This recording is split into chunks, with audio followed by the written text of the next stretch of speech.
Hello guys, I hope you are doing well. तो यार आज हम करने वाले हैं के नियरेस्ट नेबर्स। ठीक है, के नियरेस्ट नेबर एल्गोरिदम है मशीन लर्निंग की सबसे सिंपलेस्ट एल्गोरिदम है। ठीक है, मशीन लर्निंग की सबसे सिंपलेस्ट एल्गोरिदम है। अब आप सोचोगे भैया ऐसा क्या है इसमें। ठीक है यार, पता चल जाएगा। ठीक है। ठीक है, के नियरेस्ट नेबर पहले थोड़ी जानकारी ले लेते हैं। ठीक है, सुपरवाइज्ड टाइप की है यार, सुपरवाइज्ड मशीन लर्निंग एल्गोरिदम है। मतलब कि मुझे ना लेबल्स देने पड़ते हैं। लेबल्स मतलब क्या? लेबल्स मतलब कि मुझे कुछ ट्रेनिंग डाटा देना पड़ता है, उसका कुछ आउटपुट होगा। ठीक है, जिसके लिए मुझे उसको फ्यूचर के लिए क्या करना पड़ेगा, ट्रेन करना पड़ेगा। जब उसको टेस्टिंग डाटा मिले तो वो बता पाए। ठीक है यार, मतलब कि मुझे कुछ डाटा उसे सिखाना पड़ेगा कि ये अगर इसके फीचर हैं, अगर ये चीज़ें तेरे को अगर डाटा में मिले तो उसका ये आउटपुट होगा। ठीक है, तो वो उससे फिर लर्न करता है। ठीक है, सुपरवाइज मशीन लर्निंग आपको पता ही होगा। नहीं पता तो यही होता है कि ट्रेनिंग डाटा में क्या देते हैं, हम उसको क्या दे देते हैं कि भैया ऐसी चीज़ों का ये आउटपुट होगा। तो आगे से तुम्हें अगर कोई चीज़ मिले टेस्टिंग के वक्त, जब तुम रियल वर्ल्ड में जाओ, ठीक है, तो तब तुम्हें अगर कोई ऐसा डाटा मिले जो कि इस प्रॉपर्टीज जैसा हो, तो तुम लर्न कर लो और फिर तुम उसका जो आउटपुट है ये प्रेडिक्ट कर देना। ठीक है, तो ये होता है यार सुपरवाइज मशीन लर्निंग में। तो ये भी सुपरवाइज मशीन लर्निंग है, इसमें भी हमें क्या करना पड़ेगा, पहले डाटा देना पड़ेगा। ठीक है यार, इसका दूसरा मतलब कि लेजी एल्गोरिदम कह सकते हैं भैया। इसमें लेजी क्या है यार? लेजी एल्गोरिदम ही है क्योंकि ट्रेनिंग के वक्त कुछ नहीं करती, बैठी रहती। ठीक है, ट्रेनिंग के वक्त कुछ नहीं करती, बस बैठी रहती है। मतलब कि बैठे रहने से क्या मतलब भैया, अब लीनियर रिग्रेशन कितनी मेहनत करती है भैया। उसको डाटा देते हैं, ट्रेनिंग करते वक्त जब फिट करते हैं, एकदम से क्या कर देती है, बेस्ट फिट लाइन बना देती है। ठीक है, अब बेचारी उसको जब भी टेस्टिंग डाटा है और डाटा ट्रेनिंग डाटा मिलता रहता है और कोई नया डाटा आता है, तो उसको फिट करने में लगी रहती है हर वक्त, ट्रेनिंग डाटा से लेकर टेस्टिंग डाटा तक। ठीक है, ये थोड़ी लेजी एल्गोरिदम है। जब टेस्टिंग की बारी आती है तभी काम करती है। तो भैया आप बोलोगे कि ट्रेनिंग के वक्त क्या करती है? ट्रेनिंग के वक्त कुछ नहीं करती, सिर्फ जो वैल्यू जो डाटा आए स्टोर करती है। ठीक है, डाटा को क्या कर देती है, स्टोर कर लेती है। ठीक है, जैसे कि ये डाटा मैंने दे दिया इसको। ठीक है, ये इसने क्या कर लिया, बस स्टोर करके रख लिया, कुछ परफॉर्म नहीं किया, ना कुछ लाइन प्लॉट की, ना कोई बेस्ट फिट लाइन बनानी। ठीक है, ना कुछ करना। ठीक है, तो क्या हो गया, supervise machine learning, lazy algorithm. ठीक है, और क्या है कि कुछ पैरामीटर्स भी पास नहीं करने पड़ते। ठीक है, मतलब कि नॉन पैरामीटराइज्ड है। नॉन पैरामीटराइज्ड मतलब लीनियर रिग्रेशन में क्या होता था यार, किस पे डिपेंड करती थी वो लाइन, स्लोप पर। स्लोप चेंज होता रहता था। इसमें जब कुछ काम ही नहीं करना, लेजी एल्गोरिदम है, तो नॉन पैरामीटराइज्ड है। ठीक है, नॉन पैरामीटराइज्ड है, पैरामीटराइज्ड। ठीक है, नॉन पैरामीटराइज्ड है, ये भी समझ गए। लेकिन भैया ये तो बताओ होता क्या है। चलो यार बता देते हैं, अब सस्पेंस तोड़ते हैं। ठीक है यार, बहुत सिंपल है। ठीक है, देखते ही आप समझ जाओगे एक ही बारी में। ठीक है यार, ये मेरी कोई क्लास थी। बेसिकली क्लासिफिकेशन के लिए यूज करते हैं, रिग्रेशन के लिए भी कर सकते हैं, बिल्कुल कर सकते हैं। लेकिन क्या है कि बेस्ट सुटेड फॉर क्लासिफिकेशन। जिन लोगों ने करी है उन्होंने ये उससे कंक्लूजन निकाला है कि यार ये क्लासिफिकेशन के लिए ही अच्छी है। ठीक है, क्यों भाई? क्योंकि रिग्रेशन के लिए हमारे पास और अच्छी एल्गोरिदम्स हैं जो कि अच्छा परफॉर्म कर सकती हैं। ठीक है, मतलब कि इसके ज्यादा एडवांटेजेस नहीं होंगे रिग्रेशन में। क्लासिफिकेशन के लिए बहुत अच्छी है, मल्टी क्लास के लिए इसे कुछ करने की अलग से जरूरत नहीं है। जैसे लॉजिस्टिक को क्या करना पड़ता है, हर एक में जाना पड़ता है, उसमें नहीं जाते, अपना इसी पर रहते हैं। ठीक है, के एन एन पे रहते हैं, के एन एन, के नियरेस्ट नेबर्स। ठीक है, एक बना ली हमने ब्लू क्लास, एक हमने बना ली ग्रीन क्लास। ठीक है, अब बना लिया। अब ये तो हो गया ट्रेनिंग। ट्रेनिंग के वक्त आराम से पीछे बैठी भाई, ये कुर्सी पे आराम कर रही थी। इसको जब हमने दे दिया एक टेस्टिंग डाटा, एक टेस्टिंग इंस्टेंस, इंस्टेंस आ गया भाई। इंस्टेंस बेस्ड लर्निंग है, ये भी याद रखना। ठीक है, इंस्टेंस बेस्ड लर्निंग है। ठीक है यार, ये आ गया, ये मिला इसको नया इंस्टेंस, नया डाटा। ठीक है, अब ये सोचना है, ये इसे डिसाइड करना है। अब ये काम करेगी, थोड़ी लेजी थी पर काम के वक्त काम करेगी कि यार कहाँ किस क्लास में इसको जाना है, किस क्लास में जाना है। अब वो कैसे डिसाइड होगा? वो डिसाइड होगा यार इस चीज से। अब नोस्टैल्जिक मत हो जाना कि भैया ये तो हमें पता ही था। डिस्टेंस फॉर्मूला नहीं पता क्या हमें? डिस्टेंस फॉर्मूला से, बिल्कुल सही सुना। डिस्टेंस फॉर्मूला से ये एल्गोरिदम डिसाइड करती है कि इसको किस क्लास में जाना है। और डिस्टेंस भी कौन सा? Closest distance. अब भैया इसमें एक और चीज होती है के ठीक है। अब के की वैल्यू 1, के की वैल्यू 5, के की वैल्यू 100। अब इस चीज का क्या सिग्निफिकेंस है वो भी देख लेते हैं यार। ठीक है, डिस्टेंस लेगी, अगर के की वैल्यू 1 है, मान लेते हैं हम के की वैल्यू 1 है, अभी पता चलेगा कि के का क्या सिग्निफिकेंस है। देखो यार, ये क्या करेगी, ये अपना सबसे क्लोजेस्ट सिर्फ एक पॉइंट को कंसिडर करेगी, मतलब कि डिस्टेंस हर एक से नाप लेगी, जो इसके सबसे क्लोजेस्ट पॉइंट होगा उसको कंसिडर कर लेगी और उसकी क्लास में चली जाएगी। अभी देखो यहाँ देखने से ही पता लग रहा है यार कि ये कौन सी क्लास में जाना चाहती है, इससे तो ज्यादा वो है नहीं। ठीक है, तो क्या बनता है, एक ऐसा इसका कुछ बन जाता है कि ये इसके नियरेस्ट है डिस्टेंस।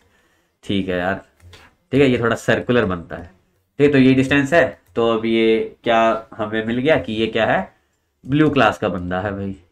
ये अब क्या है, ब्लू क्लास का, तो अब ये क्या आ गया, इस क्लास में आ गया। ठीक है, क्लासिफिकेशन के लिए यूज करते हैं और यही होता है। ठीक है, अब आप बोलोगे भैया अगर के की वैल्यू 2 कर दे, 5 कर, चलो 5 कर देते हैं। ठीक है, 5 कर दिया, तो यार 5 में क्या होगा, सिंपल ये जो डिस्टेंस नापेगी ये अपने नियरेस्ट 5, ठीक है, के नियरेस्ट नेबर्स, के की वैल्यू 1, तो एक नेबर से जो सबसे क्लोजेस्ट इसका एक नेबर है उसके साथ उसकी क्लास में चली गई। अब 5 ले लिया यार, 5 ले लिया, चलो 5 ले लिया, तो क्या करेगी, अपने 5 सबसे क्लोजेस्ट नेबर, 5 सबसे क्लोजेस्ट, सर्कल बनाना। ठीक है, सर्कल बनाना, सर्कल क्यों बनाना वो भी पता चलेगा। ठीक है यार, इसके 5 क्लोजेस्ट ले लिए मैंने। ठीक है, 5 क्लोजेस्ट ले लिए, अब ये 5 क्लोजेस्ट का मतलब कैसे लिए इसने, 5 क्लोजेस्ट पे कैसे चुने, वही डिस्टेंस फॉर्मूला लगा के। ठीक है, सिंपल डिस्टेंस नाप के कि यार ये इससे इतना इतना डिस्टेंस था, इससे इतना डिस्टेंस था, तो इससे डिस्टेंस नापा, तो ये दो इस क्लास के आ गए, ये इसकी क्लास आ गए। अब ध्यान से सुनना ये बात, जब क्लासिफिकेशन करें KNN से, जब हम क्या करें, क्लासिफिकेशन करें, तो क्या देखेंगे कि जिस जिस क्लास की सबसे ज्यादा फ्रीक्वेंसी होगी, जिस क्लास के मतलब कि इसने जब नापा कि पहले 5 क्लोजेस्ट देखने हैं, ठीक है, इसने वो नापा, तो क्या हुआ, देखो 3 उसके आ गए ब्लू वाले के, तो ये किस में चला जाएगा, ब्लू में चला जाएगा। अगर 3 ग्रीन के होते और 2 ब्लू के होते तो किस में चला जाता, ग्रीन में चला जाता। हो गई यार क्लासिफिकेशन, इतनी सिंपल सी चीज है। पहला काम क्या किया, पहले तो भैया डिस्टेंस नाप लिया हर एक पॉइंट से, फिर क्या किया, के की वैल्यू देखी, भाई के की वैल्यू है कितनी, के की वैल्यू चेक करने गया, अगर के की वैल्यू इसको 5 मिली, तो पहले जो इसके क्लोजेस्ट 5 थे, डिस्टेंस तो इसने स्टोर कर ही रखा था हर एक पॉइंट से, तो क्या किया इसने कि सिर्फ वो जो 5 थे उनका वो ले लिया और फ्रीक्वेंसी चेक करी कि यार हाँ 3 ब्लू कैटेगरी के ज्यादा क्लोज है मेरे, तो मैं चला जाता हूँ इसमें। ठीक है यार, तो फिर ये चला गया यहाँ पर। ठीक है, ये बन गया ब्लू क्लास का, फिर से ब्लू क्लास का बन गया, भाई इसे ब्लू क्लास ही ज्यादा पसंद है, तो ठीक है यार, तो ये चला गया ब्लू क्लास में। सिमिलरली मल्टी क्लास होंगी, तो ठीक है वही उसी से के की वैल्यू लेगा और क्या चला जाएगा, उसमें चला जाएगा। मैथमेटिक्स यार, अब डिस्टेंस फॉर्मूला की मैथमेटिक्स चलो कर ही लेते हैं। ठीक है, डिस्टेंस फॉर्मूला की मैथमेटिक्स क्या होगी, डिस्टेंस फॉर्मूला कौन सा यूज करते हैं, पॉपुलरली यूज यही करते हैं, Euclidean distance formula, Euclidean distance formula. ठीक है यार, अब बोलोगे भैया अगर हमें ये नहीं पता होता तो हम ये वीडियो क्यों ही देख रहे होते हैं। ठीक है, ठीक है यार, मेरे को ही पता है, लेकिन तभी तो सिंपलेस्ट एल्गोरिदम है, सिंपल डिस्टेंस फॉर्मूला लगेगा, वही समेशन लग जाएगा, क्योंकि क्या है हर एक पॉइंट से देखना पड़ रहा है। के की वैल्यू 1 है तो सिंपल ये चेक करेगा, के की वैल्यू बढ़ती रहेगी तो क्या होता रहेगा, समेशन होता रहेगा यार। ठीक है, ठीक है, फिर क्या कर लेगा, चेक कर लेगा कौन से सबसे ज्यादा फ्रीक्वेंट क्लास है, फिर उस क्लास में क्या चला जाएगा। ठीक है, डिस्टेंस ऐसे निकालते हैं यूक्लिडियन डिस्टेंस फॉर्मूला से, बहुत तरीके हैं डिस्टेंस निकालने के। डिस्टेंस निकालने के लिए अब आप मैनहट्टन डिस्टेंस फॉर्मूला भी यूज कर सकते हैं, ठीक है, हैमिंग डिस्टेंस फॉर्मूला भी यूज कर सकते हैं। ठीक है, वो डिपेंडेबल है, जोन सा भी वेल सूटेड होगा फॉर मतलब कि उस डेटा सेट के अकॉर्डिंग। ठीक है, तो ठीक है, यूक्लिडियन डिस्टेंस फॉर्मूला बहुत बार आपने 10th 12th 11th हर जगह पढ़ा होगा डिस्टेंस फॉर्मूला, कोई इसमें रॉकेट साइंस नहीं, सिंपल सॉर्टेड एल्गोरिदम है, आई लगी क्लासीफाई किया और बस चल रही है। ठीक है यार, अब आप बोलोगे भैया आपने बोला था क्लासिफिकेशन के लिए तो यूज होता है, लेकिन रिग्रेशन के लिए भी होता है, अब रिग्रेशन में ये कैसे डिसाइड करेगा, अब क्या ये रिग्रेशन में भी फ्रीक्वेंसी दिखेगा कि मतलब कि जितनी बार कोई क्लास में आ रहा बस उसके में चले जाए, नहीं, ये क्या करेगा रिग्रेशन के वक्त, ये बड़ा स्मार्ट है, ये कर देगा अपना, मान लो मेरा इस पॉइंट से, चलो देख लेते हैं। ठीक है, रिग्रेशन के वक्त ये क्या करेगा, रिग्रेशन के वक्त ये करेगा ये इसने डिस्टेंस लिया, के की वैल्यू 5 ही रख के चलते हैं, ठीक है, अच्छे से समझ में आएगा। 5 रख लो, 7 रख लो, कुछ रख लो, ठीक है, 10 रख लो, कोई दिक्कत नहीं, 10 नियरेस्ट नेबर देख लेगा, ठीक है। क्या करेंगे, रखते वैसे ओड ही हैं, ओड ही प्रेफर करते हैं। अब क्यों ओड प्रेफर करते हैं, वो अब अपनी लॉजिकल एबिलिटी लगाओ, ठीक है। अगर वो पांचों ही देख लिए, ठीक है, मतलब कि अगर उसने 10 के 10 देख लिए और 5 उसके क्लोजेस्ट हैं, तो फिर वो तो बट जाएगा ना यार, तो किसकी तरफ जाए, ठीक है। तो क्या कर देते हैं, उसको या तो एलिमिनेट कर देते हैं या किसी एक क्लास में पहुंचा देते हैं, ठीक है। अब वो है कि हमने कैसा फंक्शन बनाया है, कैसा डिस्टेंस हमने लगाया है, ठीक है यार। तो के की वैल्यू ओड में ही रखना प्रेफर करते हैं, और भी कैसे करते हैं, के की वैल्यू से क्या सिग्निफिकेंस है वो भी अभी देखेंगे। पहले भी रिग्रेशन देख लेते हैं। रिग्रेशन में क्या होगा यार, ये डिस्टेंस नापेगा, मान लो, ठीक है, ठीक है। इसकी क्या वैल्यू थी, इसकी मान लो y1 वैल्यू, ठीक है। इसकी जो क्या है प्रिडिक्टेड, जो हमने इसको लेबल दे रखा है, सुपरवाइज लर्निंग है ना, तो इसका लेबल क्या है y1, इसका लेबल क्या है y2, इसका क्या है y3, y4, y5, ठीक है यार। अब ये क्या करेगा, इसके पास आ गए इन सब के लेबल्स, क्या करेगा, सम कर देगा, कहां तक, जो भी के की वैल्यू होगी, अब की बार 5 थी तो y5 तक। और क्या निकल गया, निकल गया मीन, निकल गया क्या, मीन कह लो, एवरेज कह लो, ठीक है। एवरेज निकाला, एवरेज जो आया वो इसने बना लिया अपनी प्रिडिक्टेड वैल्यू। रिग्रेशन में ही तो करते हैं, प्रिडिक्टेड वैल्यू देते हैं, क्लासिफिकेशन में किसी स्पेसिफिक क्लास में डालते हैं। तो भैया ये वही करता है, क्लासिफिकेशन में करता है फ्रीक्वेंसी देखता है, और रिग्रेशन में क्या करता है, एवरेज निकाल के वो उसको अपनी प्रिडिक्टेड वैल्यू बना लेता है। सिंपल सॉर्टेड, सबसे सिंपल के नियरेस्ट नेबर सब। हाँ तो यार अब देख लेते हैं हम एडवांटेजेस और डिसएडवांटेजेस KNN के, ठीक है। तो एडवांटेजेस में क्या होगा, सबसे पहले हमने क्या इंटरप्ट किया इस एल्गोरिथम से, यार सिंपल टू इम्प्लीमेंट है, ठीक है, सिंपल टू इम्प्लीमेंट है, क्या ही करना है हमें, ठीक है। ट्रेनिंग पे कुछ मॉडल नहीं लगाना, ठीक है, सिंपल स्टोर करता है वो ट्रेनिंग पे, टेस्टिंग पे जब बोलो तब कर देता है, क्या कर देता है, फास्ट कंप्यूटेशन, ठीक है। फास्ट कंप्यूटेशन मतलब कि कैलकुलेशन टाइम अच्छा है, इसका कैलकुलेशन टाइम लो है, ठीक, जितना कैलकुलेशन टाइम लो होगा उतना हमारे लिए अच्छा होगा, ठीक है। तो एडवांटेजेस तो ये हो गए, simple to implement and fast computation. और क्या एडवांटेजेस हो सकते हैं भाई इसके, बताओ। एक तो क्या होगा कि इसमें हमें कुछ भी पैरामीटर पहले से एज्यूम करके नहीं चलना पड़ता, क्यों, क्योंकि इसमें हम कोई मॉडल ट्रेन नहीं कर ले ट्रेनिंग के वक्त, ठीक है, मॉडल कोई ट्रेन कर नहीं रहे, ठीक है। तो हमें क्या होगा कि जो नॉन पैरामीट्रिक है, ये नॉन पैरामीट्रिक है, नॉन पैरामीट्रिक है, कुछ नहीं करना होता, बस डिस्टेंस निकालना होता है, ठीक है। उसके लिए फास्ट कंप्यूटेशन आ ही गया। डिस्टेंस भी क्या, 3 तरीके, वही जो बताए थे। एक तो यूक्लिडियन हो गया, यूक्लिडियन में क्या होता है, पॉइंट्स गिवन है, ठीक है, रूट ऑफ xi ले लो, i इजिकल्स टू 1 से लेकर k तक, ठीक है। ये समेशन अच्छे से बना देते हैं, ठीक है, ठीक है, xi माइनस yi इसका होल स्क्वायर, ठीक है, किसी पॉइंट से दोनों का डिफरेंस और फिर उसका स्क्वायर, और i की वैल्यू जितने भी आपको पॉइंट से निकालना है डिपेंडिंग अपॉन k की क्या वैल्यू है, ठीक है। ये यूक्लिडियन में होता है। दूसरा क्या बताया था आपको, एक यूक्लिडियन हो गया, एक हो गया अपना हैमिंग, ठीक है। हैमिंग किस लिए यूज करते हैं भैया, हैमिंग करते हैं जब हमारे पास, ये तो हमारे पास पॉइंट्स थे, ठीक है, न्यूमेरिकल वैल्यू थी, मान लो हमारे पास जो हमें कैटेगराइज करना है वो कैटेगोरिकल वैल्यू है, मतलब कि कैटेगोरिकल वैल्यू है एज इन ऑब्जेक्ट टाइप है, स्ट्रिंग है, न्यूमेरिकल वैल्यू नहीं है, स्ट्रिंग है। तो क्या करेंगे, कुछ भी नहीं करेंगे, एक मिनट, सिंपल अपना जो निकालते थे डी के लिए, डी क्या होता है, हम निकालेंगे इसमें डी एच क्या करेगा यार अगर दो कैटेगरी सेम होंगी, अगर xi इजिकल्स टू yi होगा तो क्या दे देगा, वो जीरो वाली कैटेगरी में डाल देगा, ठीक है। अगर xi is not equals to yi होगा तो किस में डाल देगा, 1 में डाल देगा।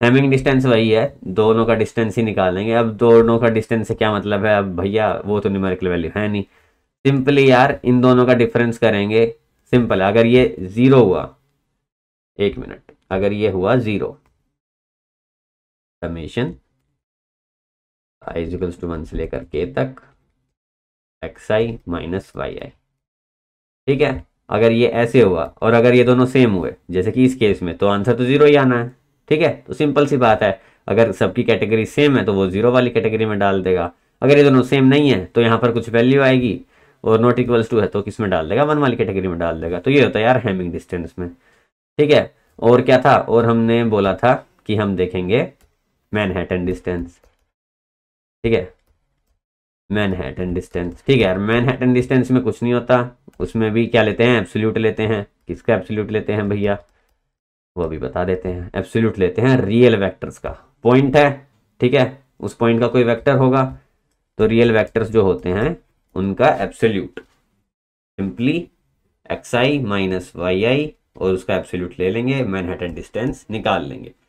डिपेंडिंग अपॉन क्या, कि हमें क्या चीज़ गिवन है, अगर हमें उसका वेक्टर गिवन है तो मैनहट्टन डिस्टेंस लगाएंगे, अगर सिर्फ पॉइंट्स गिवन है तो यूक्लिडियन लगाओ, सिंपल डिस्टेंस फॉर्मूला है यार, जो कि हमने बहुत बार सीखा है। हैमिंग डिस्टेंस है कैटेगोरिकल वैल्यूज के लिए, ठीक है। तो क्या है, फास्ट कंप्यूटेशन इसीलिए है क्योंकि सिंपल डिस्टेंस फॉर्मूला लग रहा है, इसमें कुछ हाई एंड कैलकुलस, ठीक है, मैथमेटिक्स और कुछ ज़्यादा तो लग नहीं रहा, ठीक है। नॉन पैरामीट्रिक है क्योंकि इसमें हम कुछ मॉडल ट्रेन कर नहीं रहे, तो उसमें हमें कुछ पैरामीटर पहले से देने की ज़रूरत है नहीं, ठीक है। तो यही इसका क्या है, एडवांटेजेस है, ठीक है। एडवांटेजेस हमने देख लिए, अब बारी है डिसएडवांटेज, ठीक है। तो डिसएडवांटेजेस में क्या आएगा, डिसएडवांटेजेस में सिंपल पहली चीज तो क्या आएगी, कॉस्ट, ठीक है, इट इज कॉस्टली। कॉस्टली कैसे, कंप्यूटेशन तो फास्ट है, लार्जर अगर डाटा सेट हुआ, अगर डाटा सेट लार्जर हुआ तो क्या होगा, स्टोर करने की एक तो क्या आएगी, मेमोरी कॉस्ट आएगी, मेमोरी जो स्टोर करनी होगी उसकी कॉस्ट आएगी, क्योंकि लार्जर डाटा सेट है तो हाई मेमोरी चाहिए हमें, ठीक है। और फिर क्या है, मेमोरी होगी, और कंप्यूटेशनल कॉस्ट, कंप्यूटेशनल कॉस्ट। अब यार लार्ज डाटा सेट हुआ मान लो, उसमें कितने सारे पॉइंट्स हो गए, अब हर एक पॉइंट से डिस्टेंस निकालना, हर एक पॉइंट से हमें ये वैल्यू लगानी, तो बहुत हैक्टिक काम हो गया ना वो। तो उसमें क्या होगा, कंप्यूटेशनल कॉस्ट भी ज़्यादा होगी, मेमोरी भी ज़्यादा लगेगी, क्योंकि उसमें सारा डाटा स्टोर करना होता है, ठीक है यार। एक तो कॉस्ट हो गया, और दूसरी क्या आ गई कि जो एक्यूरेसी है वो डाटा सेट पर डिपेंड करती है, ठीक है, कि डाटा सेट का क्या स्केल है, डाटा सेट का क्या स्केल है, स्केल्ड होना चाहिए डाटा, ठीक है, प्रॉपरली स्केल्ड होना चाहिए, वरना क्या होगा, बहुत ज़्यादा डिफरेंस आ जाएगा, ठीक है यार। वो हम देख लेते हैं, स्केल डाटा होना चाहिए, प्लस और क्या होना चाहिए कि उसकी क्वालिटी अच्छी होनी चाहिए। अब क्वालिटी से यही मतलब है यार कि स्केल्ड हो, नॉन नल वैल्यूज़ हो, ठीक है। इसको जो तुम डाटा प्रोवाइड करो, इसको जो इनपुट प्रोवाइड करो वो परफेक्ट होना चाहिए, ठीक है। अब करना ज़रूरी भी है, ठीक। तो एक हो गया कि एक्यूरेसी डाटा सेट की क्वालिटी पे डिपेंड करती है, तो हमें एक अच्छी क्वालिटी का डाटा सेट मिलना चाहिए, नहीं मिलना तो उसमें हमें बनाना पड़ता है पहले, ठीक है। और फिर क्या है, सेंसिटिव है, किस चीज़ से सेंसिटिव है, सेंसिटिव टुवर्ड्स आउटलायर्स, ठीक है। इसमें पहले कुछ मॉडल्स तो लगाते नहीं, लेकिन सेंसिटिव टुवर्ड्स क्या है, आउटलायर्स है, ठीक है। अब के की वैल्यू की बात कर लेते हैं। के की वैल्यू अगर होगी हाई, मान लो के की वैल्यू हो गई 100, ठीक है, के की वैल्यू क्या हो गई 100, तो क्या होगा यार, सिंपल है, लोअर वेरिएंस हो जाएगा और हाइयर क्या हो जाएगा, अपना बायस। अगर के की वैल्यू ज़्यादा है तो लोअर हो जाएगा वेरिएंस, मतलब कि क्या है, जो अपनी डिसीजन बाउंड्रीज हैं वो स्मूथ आएंगी, ठीक है, मतलब कि दो जो कैटेगरीज हैं वो जो सेपरेट हो रही हैं वो स्मूथली सेपरेट हो पाएंगी। लेकिन अगर के की वैल्यू रखी हमने लो, तो क्या होगा, हाई वेरिएंस हो जाएगा, हाई वेरिएंस हो जाएगा, और क्या हो जाएगा, लो बायस हो जाएगा, ठीक है। वेरिएंस और बायस क्या चीज़ है, उसके लिए आप वो वाली वीडियो देख सकते हैं, बस वही है। इससे स्मूथ बाउंड्रीज आ जाएंगी, इससे क्या है, थोड़ी अनस्मूथ और फिक्स्ड बाउंड्रीज आएंगी, ठीक है। तो यही एडवांटेजेस एंड डिसएडवांटेजेस हैं KNN के। आई होप आपको ये चीज़ समझ आई होगी। अब हम आगे क्या करेंगे, आगे यार इसकी ना स्क्रैच से इम्प्लीमेंटेशन करेंगे फ्रॉम स्क्रैच, बिना sklearn से लाइब्रेरी इंपोर्ट किए, खुद के मैथमेटिकल डिस्टेंस फॉर्मूला ही तो है, इतनी तो मैथमेटिक्स हम कर ही सकते हैं, ठीक है। स्क्रैच से करेंगे पाइथन में, एंड उस वीडियो के लिए आप बने रहिए। आई होप आपको आज का समझ में आया होगा। Thank you so much for watching this video and have a nice day.